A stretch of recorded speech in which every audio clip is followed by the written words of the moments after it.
Hi, beloved friends and family. Sending love and blessings to you today and always through all your ways of being. I love you and I thank you and I respect you. And I bless you and I praise you. And I'm grateful for you. I'm grateful to have you in my life. And thank you. Thank you for everything that you are. And thank you for playing the roles you've played.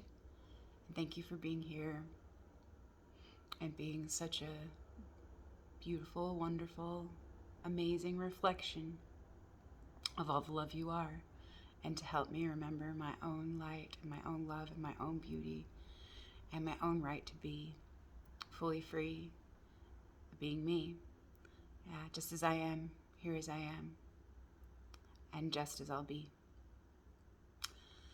So enjoying all of the opportunities and the new coming in, and with love and courage and acceptance and bravery, letting go of the old to make space for the new. Letting go with love and remembering the truth of what is, what has been, and what will be, and what always has been, what already is, and what will be. And that's love, and that's harmony, and balance, and integrity, and growth, and learning, and coming back home to ourselves, and remembering we are whole, and we already are free. Since your task is not to seek for love, but to find and seek all the barriers which you have built against it. And a lot of things coming up to the surface to be released, to be seen, to be felt, acknowledged, and surrendered and released. And so a lot of layers falling away, a lot of things being shed, being transformed,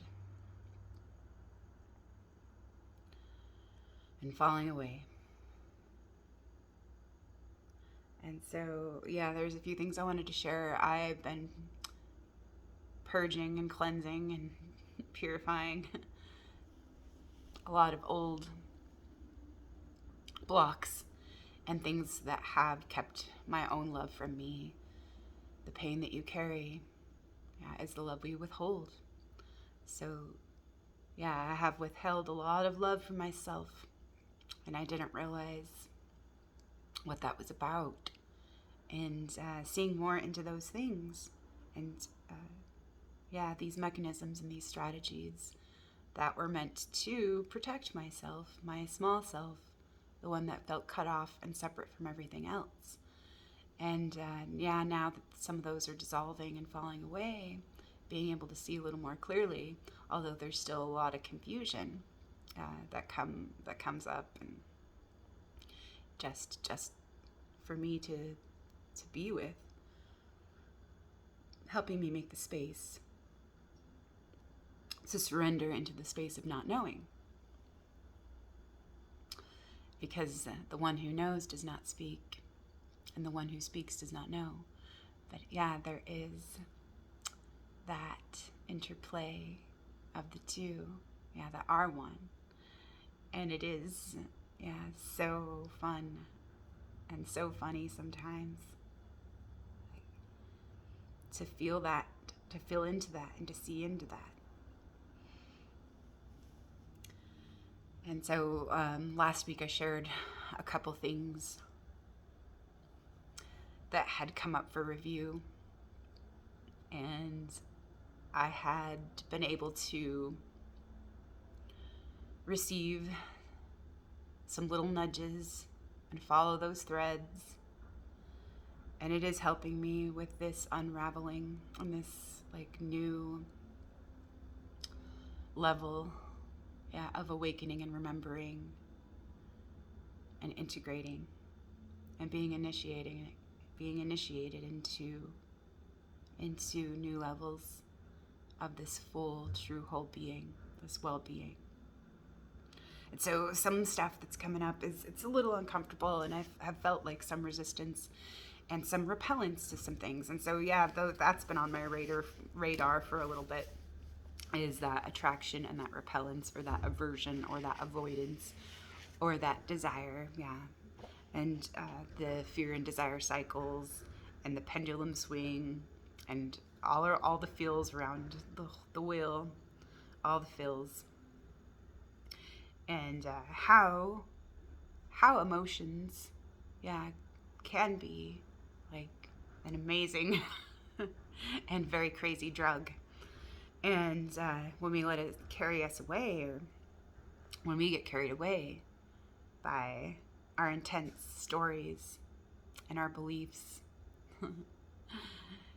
and our identities, yeah, and what kind of roller coaster ride that is. And so, yeah, just filling into like some of these things, like seeing that there has been trust issues, and trust issues are a big thing coming up right now.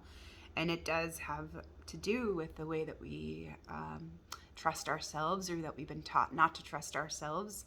And, you know, like the trauma that we've been through, and what our ego, or our cut off separate self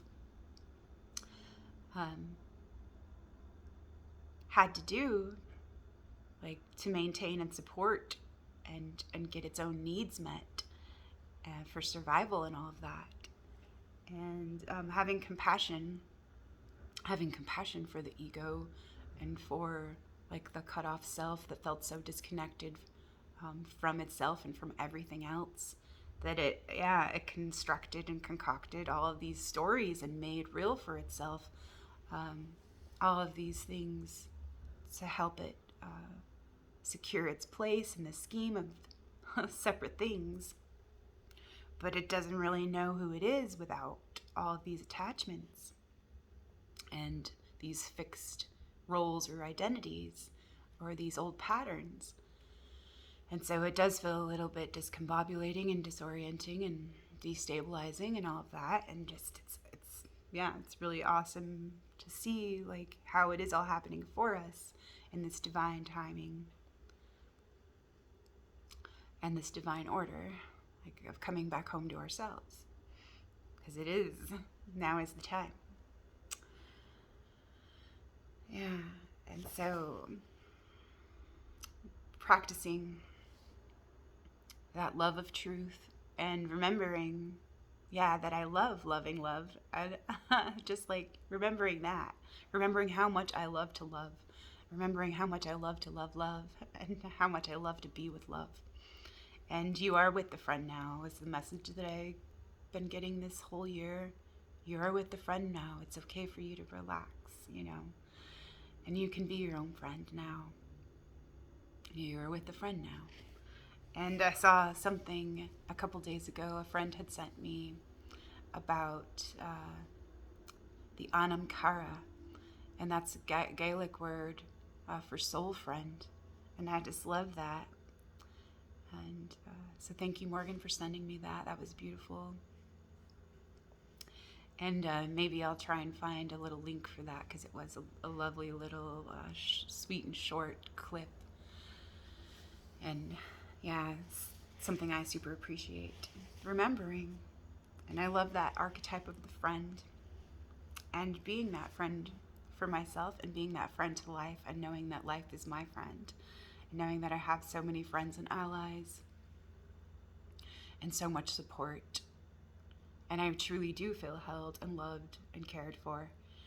And I am very grateful and appreciative of what I have been able to grow and learn for myself, through myself, showing up and being myself, through all my own ways of being, through these last cycles of growth. So it's a good time to take, stock and inventory, and reflect at all those things that we have come through, and that we have grown within our own gardens, and within our own lives, and within our own selves. And I have been grieving, letting go of the old, organically just letting things unfold, not trying to beat things like a dead horse or figure everything out because I'm way too mentally and emotionally exhausted for that. And so it is awesome because it is that wandering stage where it's just like, just so like tired, but I'm just willing to let go and trust. But for the grace of God go I. And to listen and really be open to my intuition and to my inner knowing and to my internal guidance and to where love leads me and where I am right now, and to follow what comes. And so there's been some interesting things that have been coming up for me that have been like pretty painful. And I feel like it's old family patterns and it's push and pull dynamics. And it is all about rejection and also like repellence and attraction as well. And like abandonment of the self and emotional codependency and all of these things. Yeah, it's just a lot, really. But if I can be the compassionate witness and observe and watch and witness as I'm going through certain things, like, and use the personal and the impersonal lens, feeling everything that I'm feeling, acknowledging the story that's being expressed or coming up into my awareness, and also detaching from that, having compassion for that aspect of myself that feels all that pain and that sorrow and that regret and that guilt and that shame, and bringing in my mother energy to hold all of the things, everything, so I can be with me and everything can be held and everything is free to be as it is and to move and to transform and to change. And so letting go of that need to do anything or need to fix anything or need to manipulate anything or insert myself, my little small self, into doing something to change something, but just allowing it to be changed through my love and through my beingness rather than being a separate doer that's separate from the life that wants to live through me or move through me. And so, yeah, that's an interesting place to experience and to be in, and to allow like that grace to flow through everything and flow through me, flow through my body, flow through this energy, the divine will, thy will. So interesting, like that. Sometimes I feel like when I'm just being my enthusiastic, I guess, just goofball self, sometimes I feel like, it annoys other people. And it's been hard not to take that personally sometimes and just like, that's their thing, Like, I am like mindful of, the other person and where they're at and their energy. But like, I don't have to manipulate myself so much, in order to please them or to be what they want me to be or what I feel like they need me to be.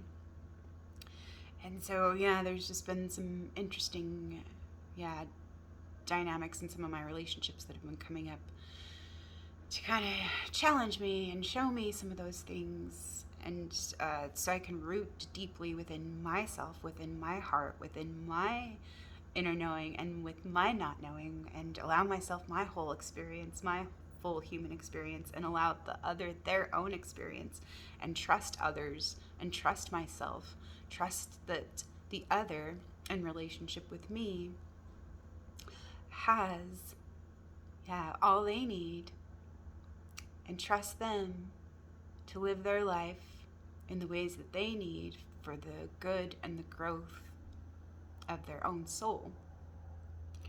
And so I just get to let go because of this false control, or this false sense of control, of having to do anything really.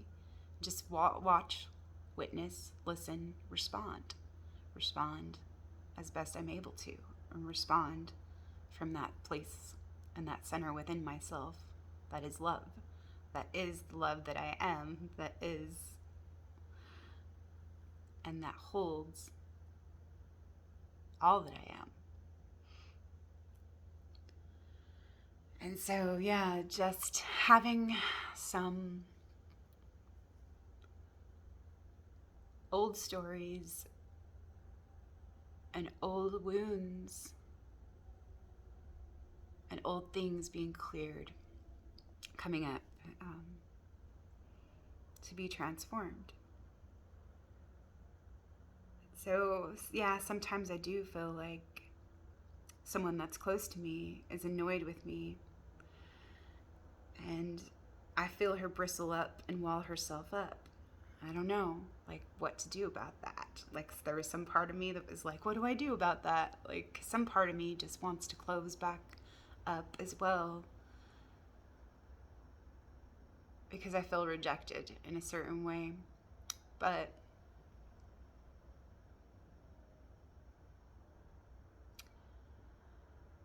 I turn it around and I come back to me. And I ask myself, am I in full acceptance of myself right now? And am I in full acceptance of the other? That doesn't mean I have to agree with the behavior, or have no boundaries, or be stuck in a dynamic that just doesn't work for me. And so it's just sometimes hard not to take it personally, like it's something that I'm doing wrong or the other's wrong. Those are old strategies of trying to make the situation wrong. And so just knowing that it is actually what it needs to be right now, and it is okay. And it may not match my preference or my expectation or my ideal or what I really would prefer, what I would like. But it's all right. And so, there was one part of me that wanted to just be stuck in self-pity about it. And then there was another part of me that wanted to abandon myself. So I was just kind of looking at those things. And I feel like it is it does have to do with a desire for intimacy. But there's been an attachment to the way that intimacy is supposed to look like, or the form of that intimacy is supposed to take. And so, what does intimacy mean to her, and what does it mean to me? And can we share that or create that? I don't know. I believe it does take two. And sometimes I don't really feel like the other's receptive, and there are trust issues. And so where have I not let down my own defenses? And where have I projected my own overlays? And can I just let her be distant and separate, even though I have long desired closeness and more intimacy with her, because she is so important to me, and but she feels like a stranger. So I don't even know her, and that makes me feel sad and somewhat troubled sometimes. And there's a part of me that says, why don't you? And why won't you just love me as I am, for who I am? Why do you push me away? And so it's a mother wound of some kind. So why can't we just be real friends and supportive allies?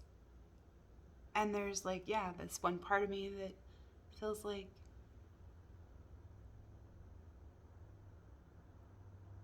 that we are, but there's something lacking in it. I don't know what that is about. So there's some parts of me that just want to shut down and turn away and give up, or just let go of her, to close off and give her the cold shoulder of apathy. Like, whatever, I don't really need you to love and accept me, but gee, it would be nice if it was that easy. And so it has a lot to do with rejection and refusal. And does that mean I'm not accepting her or myself as we are and as we've been? Like, there's this one part of me that just feels unloved, judged, not enough or too much, and condemned to past stagnated projections and roles, this spiritual necrophilia. Not really seeing things, myself, and others as they actually are or as they have been. And I've struggled with this for a very long time, since about 2015. She has kept me at a very long arm's length since then, and it's great to love and care for her and to show up for her. And I do appreciate like the little gestures of love that she shares with me. Yeah. But it's not really like this, I guess this idealized version that I've projected or overlaid. It doesn't match up to that. And so, yeah, that's where there's the conflict. And so I suppose it is all right to be just as it is and as it shall be. And I'll do my best to make room for that and all it gets to be. But sometimes it's so hard not to take this rejection personally. There is some grief, sadness, and self-pity around these things. Feeling very sad and disappointed in myself and in this situation. Because of the things that I wanted or what I thought should be. And so, yeah, these things are coming up again, like through, new layers, just unraveling. So, yeah, it's just like sometimes don't really even know some of the people that we love the most because we have projected so much stuff onto them. And maybe they've done the same to us. And so we're not really in relationship with that actual person. We're in relationship with the fantasy of that person or of a projection of that person or a false image of that person. And that's like, that frozen, static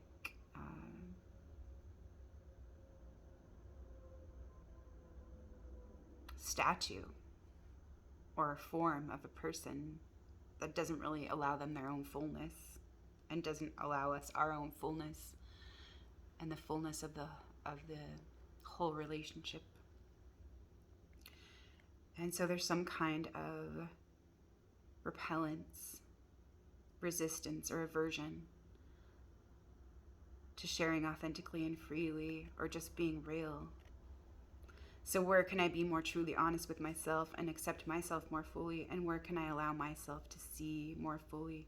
What can I allow love to shift from within me? What can I simplify and what can I surrender? What can I allow and what can I trust? What am I loyal to? What have I been attached to? Can I allow the mess? Can I allow myself to be a mess? Can I let go of the mess without needing to fix it or make it better, pleasing, or right? Can I allow space for regret, shame, guilt, expectation, resentment, and fear, desire, and feelings of inadequacy to be felt, met, and surrendered through love, trust, faith, and grace? So some of the archetypal themes, it was about this dark mother and about the femme fatale. And so the wounded feminine and the distorted lenses that we've been taught to use to view ourselves and our place in the world. They'll have to do with themes around love, desire, beauty, sexuality, the body and the soul, the life force, and the life-giving nature, the nurturer, and the heart. And so where can I offer and hold or allow more or new levels of empathy and compassion? Maybe she is hurting and avoiding her own sensitive feelings and the wound of her own deep rejection. That makes me want to cry hard for her rather than withhold love and approval from myself and from her. And so a lot of this has to do with suppression, denial and rejection, disallowance and codependence. I've been dancing around what my heart and soul already knows to be true. So it's okay not to know, and it's okay to let go. I'm forgiving myself for any emotional blackmail, for romantic fantasy idealism, for unrealistic expectations, for projected overlays, for unconscious manipulation, for weak boundaries and energy rape, for pain, blame, and suffering or unclear boundaries, ignorance, betrayal, self-abandonment and rejection, emotional codependency, self-importance, self-absorption, and separation, foolish mistakes, not listening and not following my soul's call, forgetting and ignoring, refusing the call, perpetuating and reinforcing the toxic push and pull, and not trusting or self-initiating or following through. And deceiving myself. So wow, processing and feeling into some heavy things today, but I am feeling so loved, supported, held well, and I was feeling some serious feelings of depression and sadness come up to be seen. But I know that it's not all mine. Yeah, it's not all mine. And so we're all going through this at this time, this grieving and this letting go and this dying to the old. So my feelings, as far as I'm aware, are about grieving what is gone and what I wanted to be or what I thought should be, and letting go of old stories, memories, pent-up feelings of grief and sorrow for what could have been or should have been or what should already be, LOL. Silly me being silly. It's okay. Seeing into more of bypassing and insecurities, programs, and fears of uncertainty, letting go of figuring it all out because I'm emotionally, mentally, physically, psychically, psychologically tired and fatigued. Compassion fatigue. Maybe over-investing in what no longer works well for me and my energy. And I can allow that compassion and rest for myself to forgive, to forgo, to forget, and to forbear. Compassion and empathy, mercy, goodwill, trust, faith, integrity, clarity, not knowing, wonder, awe, gratitude, enchantment, healthy detachment and curiosity, discernment, loyalty, grace. Surrender, remember, breathe deeply, presencing, engaging, beingness. All this is for me and we, but for the grace of God, go you, me, we. But for the grace of God, go I. I can trust myself and all I need for my soul and my whole fullness. I can trust others and what they need for themselves and their soul's greatest learning, growth, and wholeness. I can let go. I let go. I let go. I let go of all I've ever been and all I've ever known. Dropping the charge of the old magnet of pleasing or being pleased and having to be seen as good, right, or worthy, being enough, as I am. And so, just following these things and seeing more deeply into me and forgiving and allowing and receiving all the gifts that are here and that are being offered and given always and are always happening for me and we. Willing to meet them with trust, faith, grace, and receptivity, saying yes to life, saying yes to me, saying yes to healing, yes to wholeness, yes to revealing all of these things, to remembering who we are, and welcoming the truth, to live that truth, to embody that truth, to serve that truth, to live that truth, to walk that truth, and to love the truth, to be grateful for the truth of all that we are and all that will be, all that can be, all that shall be, all that we can choose to receive and be for ourselves and one another. Love always. There's some beautiful chants that have been coming up for me, and I just think it's amazing. The Lakshmi for prosperity and Rama for liberation, to discharge karmic debt. So Om Ram Ramaya Swaha, Om Ram Ramaya Swaha, Om Ram Ramaya Swaha, Om Ram Ramaya Swaha. That one's a beautiful one that I started working with last year, and it just is the gift that keeps on giving. And it has helped so much in this last year, and it feels so good. And I'm super happy to, like, when I really need it, and I'm not even, my conscious mind isn't thinking about it, but I hear it, like the reverberations of the echoes that I have already sent out. They come back to me when I really need them, and then my conscious mind becomes aware of it, and yeah, then I just tune into it, and there it is for me right there. And so messages coming in like that all the time. And then one of my favorite chants of all time is Om Shrim Maha Lakshmiyei Swaha. Om Shrim Maha Lakshmiyei Swaha, because it is like a chant for the feminine principle of abundance, and it is all about wholeness, and it is all about all of the love and abundance that we are, for all beings and all forms of abundance, all forms of prosperity for every being. And we all have that abundance within us. And so I think it's just so beautiful, such a beautiful chant, and it does have soothing qualities to help us when we're shifting certain patterns, and when we have like kind of like a raw, vulnerable, open area where the new hasn't been established yet. It can help as a soothing balm to help stabilize and harmonize the new energy that will be coming in and being integrated. And so, Om Shrim Maha Lakshmiyei Swaha. And Om is the feminine and the masculine principles meeting together at the brow. And it does have a quality of wholeness. And Shrim is the feminine principle of abundance that contains everything, that includes everything. Om Shrim Maha. Maha, is associated with the words great and heart. And so it is the great heart that does love, hold, contain, free, and transform and liberate everything. And so that great heart that holds everything within it. And where all things are freed and held for everything, for all things, through all the love that it is, for all the love that it is, through all the love that it is. Om Shrim Maha Lakshmiyei Swaha.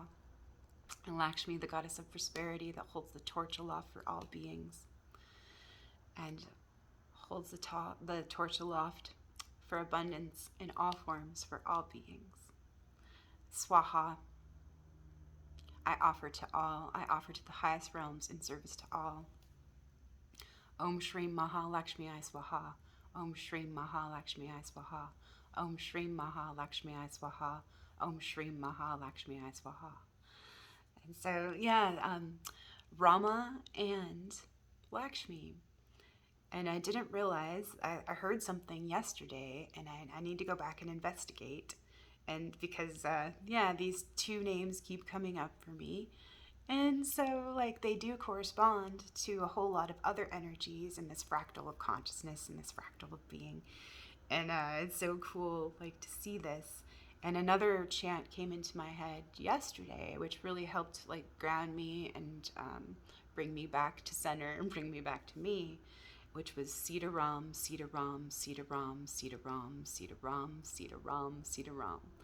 And I thought there was something in my Healing Mantras book about this. I thought there was a chant in there, but maybe I've heard it from somewhere else. But I was looking in the index to see if I could find anything about Sita and Ram. And I did find, a little story about them. And I just wanted to share a little bit from Healing Mantras by Thomas Ashley Farrand. And I love this author and this teacher and this man. And I super appreciate his audio recordings of his chants, and I love his voice, and it's so soothing just to listen to, and also, to participate and to express. I've always loved chanting and this modality of healing and this awesome technology that is available to us. And so, In the stories about the avatar Rama, Hanuman is depicted as the perfect servant. The life of Rama recorded in the Ramayana with versions by poets Valmiki and Tulsidas. I'm probably butchering that, but that's okay. It provides an allegory for the spiritual development of humankind that is eloquent and poetic. Here, in brief, is what happened to Rama and the esoteric significance of those events. So I'm not going to read the whole story, but the first little bit of this was pretty amazing, and the last little bit I will include. So Rama is the divine self, and Sita is the perfect and pure Kundalini Shakti. As eldest son, Rama is destined to rule the kingdom when King Dastartha dies, but through court intrigue, the king is forced to appoint Rama's brother, Bharata, who is symbolized by the mind, to the throne. So, through court intrigue, the king is forced to appoint Rama's brother, Bharata, the mind, to the throne. Rama is to be banished to the forest for 12 years. Bharata knows that false deeds had led to Rama's banishment and has placed Rama's sandals, the power of the self manifesting through Kundalini, on the throne and declared him to be the true king in exile or not. Bharata then declares that he will act as Rama's steward until his return, and that Rama's sandals upon the throne will demonstrate to all who the true ruler is. The mind must always act as a steward for the divine, for the divinity within is the self located at the heart center and not the mind, which has no light of its own. Sita is subsequently abducted by Ravana, the last of the evil kings, and taken a great distance away. Ravana wants Sita to become his consort, and he is driven by lustful desires devoid of any love or true feeling whatever. Meanwhile, Rama is traveling in the forest where he happens upon Hanuman the Prana, a chief of one of the monkey tribes. Hanuman pledges his allegiance to Rama and becomes his foremost servant. Rama sends Hanuman in search of Sita. And so selfish and egotistical desires have appropriated the divine energy within. The Kundalini Shakti is prevented from joining the divine self located at the heart center and is detained at the second chakra, lust and magical powers, and the third chakra, dominion over the elements of earth, water, and fire, as well as temporal desires of all kinds. But Hanuman, representing the prana, is sent to find Sita. This is the practice of the rhythmic breathing the yogi employs to purify the body and chakras and bring the kundalini up to the heart center and beyond. Hanuman finds Ravana and his brother Kumbharnaka, and a huge battle ensues. Since Hanuman is not powerful enough to defeat Ravana, he cannot liberate Sita, but neither can Hanuman be defeated. He returns to Rama and tells him where Sita is detained. The pranic breathing will always disclose the location of the kundalini and where its energy may be held captive. So the pranic breathing will always disclose the location of the kundalini and where its energy may be held captive. Rama and Lakshmana go to the realm of Ravana and Kumbharnaka and do battle with them. When they finally confront one another, Rama reveals his divine nature, and Ravana melts into praise and becomes a devotee with tears of devotion streaming from his eyes. The divine can change even the vilest of us into a repository of divine virtues in an instant of blessing. Individually, even in parts of us where the most disgusting or egocentric karma may be stored, the stainless nature of the divine self can melt that karma away in an instant. Rama and Sita return from the forest, and their coronation takes place on a grand scale. The spirit and the soul, when finally united, at first in the heart center and then at the crown chakra, bring us to the apex of the development possible while in human form. The Hanuman mantras work directly with the prana. The more mantra is performed, the more the prana becomes imbued with the consciousness present in the sound and energy of the mantra. This fact alone supports the position of some religious scholars who state that the Hanuman mantra is related to the energy of Shiva. There are 2 Hanuman mantras that greatly strengthen the prana of any individual or healer who uses them. And then there's 2 mantras here. Om Hum Hanumati Vijayam. Om Hum Hanumate Vijayam. Victory to the prana in its evolutionary course as it strengthens the will through the throat center. Om Hum Hanumati Vijayam. So super interesting. And then Om Shri Hanumate Namaha. Salutations to the conscious prana. Om Shri Hanuma. Om Shri Hanumati Namaha. Om Shri Hanumate Namaha. Salutations to the conscious prana. So I just thought that was a sweet little gem to kind of show what that symbolizes, what Rama and Sita. Rama is the divine self, Sita is the perfect and the pure Kundalini Shakti. Bharata is the mind. And the prana is Hanuman. And so that is super amazing. And what I appreciate about that, the divine can change even the vilest of us into a repository of divine virtues in an instant of blessing. Individually, even in the parts of us where the most disgusting or egocentric karma may be stored, the stainless nature of the divine self can melt that karma away in an instant. So there can be miraculous healings, just through faith and receptivity and grace. And I also thought it was beautiful because the heart star crown has been coming up a lot, the Merkaba and the chariot and the word. And so, some of these things. So some of the archetypal themes that I've been seeing into the dark mother and the femme fatale, the wounded feminine and the distorted lenses.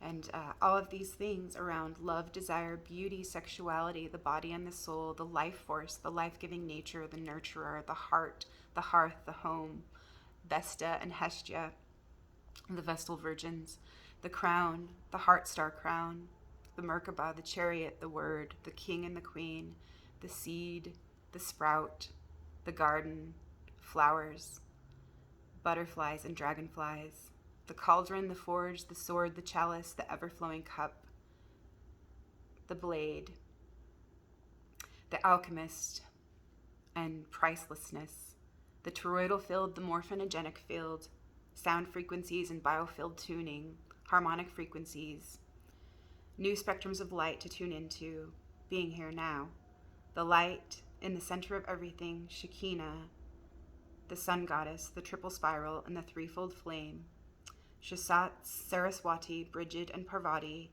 Rama and Sita, Lakshmi and Shiva, Christ and Mary Magdalene, Christus Sophia, the world soul, initiation, triple goddess, triple god, trinity, twofold, the lovers, the devil, the tower, judgment, the star, justice, temperance, and the fool.